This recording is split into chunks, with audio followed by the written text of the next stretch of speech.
గారు కూడా అందుబాటులోకి వచ్చారు. రామ్మోహన్ గారు ఒక్క నిమిషం, విద్యాసాగర్ గారు కూడా అందుబాటులోకి వచ్చారు. విద్యాసాగర్ గారు రైట్, మనం పవన్ కళ్యాణ్ గారి వ్యాఖ్యలు చూసాం, కార్యకర్తలు అంతా కూడా ఒక రకమైన జోష్.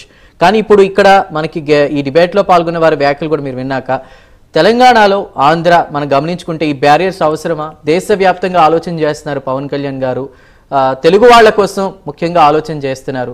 సో ఇప్పుడు ఈ డిబేట్లో మీరు ఈ అంశాలన్నీ పరిగణలోకి తీసుకుని మీరేమంటారు? అంటే ప్రతి సభలో లేదా ఎక్కడైనా మీటింగ్లో మాట్లాడేటప్పుడు పవన్ కళ్యాణ్ గారు ప్రతి ఒక్క ఉద్యమం గురించి లేదా దేని గురించి అయినా ఆయన ప్రస్తావిస్తూ వస్తారు, ప్రతి దాని మీద కూలంకషంగా చదివి మాట్లాడతారు.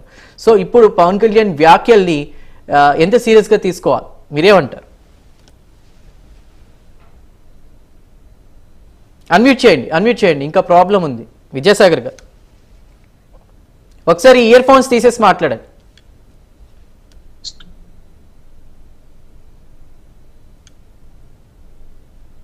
రైట్, ఇంకా కేబుల్ తీసి మాట్లాడండి విద్యాసాగర్ గారు.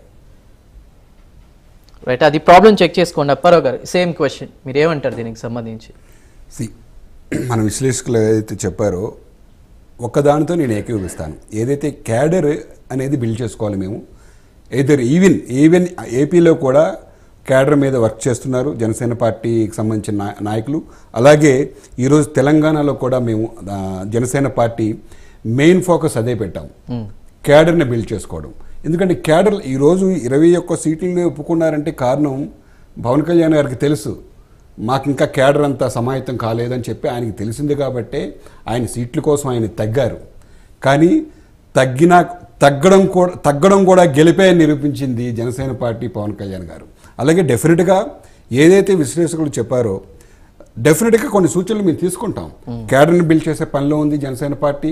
ఈ 2 రాష్ట్రాల్లోనూ క్యాడర్ని బిల్డ్ చేసుకుంటూ సమస్యల మీద ఉద్యమం చేస్తూ ముందుకు పోతూ డెఫినెట్గా తెలంగాణలో కూడా, ఎందుకంటే తెలంగాణలో పుట్టిన పార్టీ అండి జనసేన పార్టీ. ఆంధ్రప్రదేశ్ జన్మనిస్తే పవన్ కళ్యాణ్ గారికి తెలంగాణ ప్రాంతం పునర్జన్మనిచ్చింది అని చెప్తూ ఉంటారు తెలంగాణ.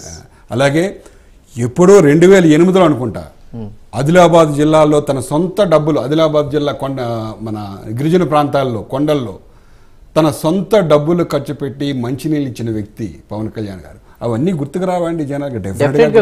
డెఫినెట్గా గుర్తుపెట్టుకుంటారు. ఇప్పుడు కొన్ని రోజులకు ఒక 6 months క్రితం ఎలా పవన్ కళ్యాణ్ పార్టీ గురించి, పవన్ కళ్యాణ్ గారి గురించి, జనసేన పార్టీ గురించి ఏమనేవారు? వార్డు మెంబర్ కూడా గెలవలేదు, వార్డు మెంబర్గా గెలవనాడు రాజకీయం ఏం చేస్తాడు అనేవారు కదా. అలాంటి ఈరోజు ఏమైంది? పవన్ కళ్యాణ్ గురించి మాట్లాడుకుంటున్నారు కదా దేశం మొత్తం. డెఫినెట్గా నో డౌట్ మధు గారు తెలంగాణలో కూడా ప్రస్థానం స్టార్ట్ చేస్తుంది జనసేన. అది జిహెచ్ఎంసీ ఎలక్షన్ నుంచి స్టార్ట్ అవుతుంది, మీరు చూస్తూ ఉండండి. రైట్, అంటే ఇప్పుడు క్యాడర్ని బిల్డ్ చేసుకోవడం ఒక ఎత్తు అయితే ఇక్కడ ప్రజలకి ఏ విధంగా ముందుకు వెళ్ళబోతున్నారా, అదేంటి కార్యాచరణ ఎలా ఉండబోతుందని దాని గురించి అయినా చెప్తారు? సార్, బీజేపీకి ఆల్రెడీ క్యాడర్ ఉంది ఇక్కడ, బలమైన క్యాడర్ బేస్డ్ పార్టీ బీజేపీ సహకారం తీసుకుంటూ మేము కూడా క్యాడర్ని బిల్డ్ చేసుకుంటూ బీజేపీ నాయకులతో సమాయత్తం చేసుకుంటూ వాళ్ళ సూచనల మేరకు డెఫినెట్గా కలిసిమెలిసి ముందుకు పోతాం. అది రైట్. చారి గారు మీరేమంటారు? కాంగ్రెస్కి సంబంధించి ఎవరు ఊహించిన గెలిపే అయినప్పటికీ కూడా గత ఎన్నికల్లో చూసుకుంటే కనుక బీజేపీ గట్టి పోటీనే ఇచ్చింది. అయితే దీనికి ఇప్పుడు జనసేన కూడా తోడుగా పోతుంది. మరి మీరు దీన్ని ఎలా ఎదుర్కోబోతున్నారు? చారి గారు.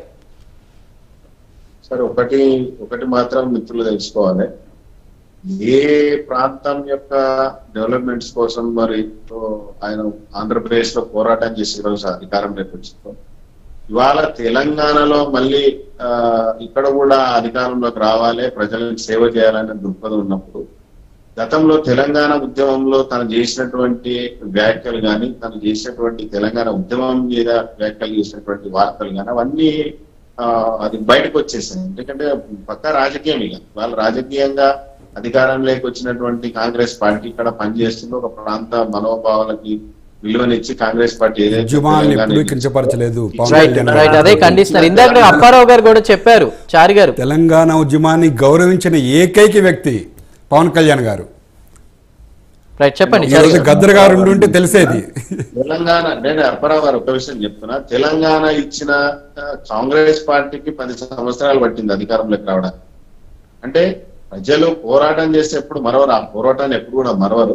కానీ ఏ ప్రాంతం అయితే మీకు ఇప్పుడు టిఆర్ఎస్ పార్టీకి అధికారం ఇచ్చిందండి తెలంగాణలో 10 ఏళ్ళు. ఈ 10 ఏళ్ళు ఇచ్చినటువంటి అధికారాన్ని మొత్తం దేశాన్ని నేను ఏళ్తానే ఒక దురుసుభావం రావడం వల్ల ఇవాళ తెలంగాణ ప్రజలు అధికారాన్ని కొల్లగొట్టడం వల్ల దేశంలో ఎక్కడ కూడా ముఖం చెల్లనటువంటి పరిస్థితి కేసీఆర్ గారికి వచ్చింది.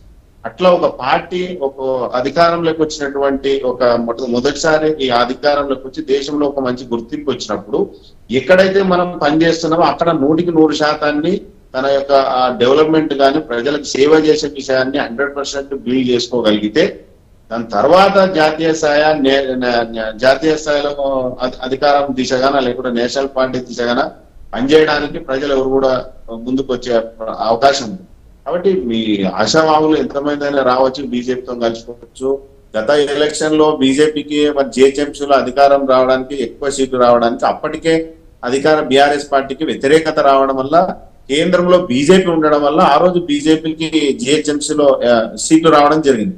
కానీ ఇవాళ రాష్ట్ర ప్రభుత్వము అధికారంలో కాంగ్రెస్ పార్టీ ఉంది కాబట్టి లోకల్లో ఉన్నటువంటి జిహెచ్ఎంసీ ఎలక్షన్స్ లో కానీ ఎంపీటీసీలు కానీ జెడ్పీటీసీలు కానీ సర్పంచులు కానీ ఎక్కువ మొత్తంలో ప్రజలు అధికార పార్టీ వైపు మబ్బు చూసే అవకాశం ఉంటుంది. ఎందుకంటే డెవలప్మెంట్స్ అన్ని రాష్ట్ర ప్రభుత్వం మీద ఉంటాయి కాబట్టి ఆ రోజు టిఆర్ఎస్ పార్టీ మీద ఉన్నటువంటి వ్యతిరేకతని కేంద్ర ప్రభుత్వం ఉండి వాళ్ళు తీర్చగలుగుతారనే ఒక ఆ కల్పనతో ఆ రోజు జిహెచ్ఎంసీలో అత్యధికంగా బీజేపీ సీట్లు రావడం జరిగింది.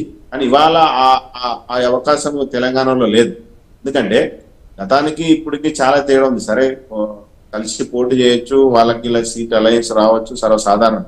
కానీ నాకు తెలిసినంత వరకు ఏంటంటే అంత ప్రభావితం చేస్తారని మాత్రం తెలంగాణలో అంత ప్రభావితం చేసే అవకాశం లేదని మాత్రం నా అభిప్రాయం.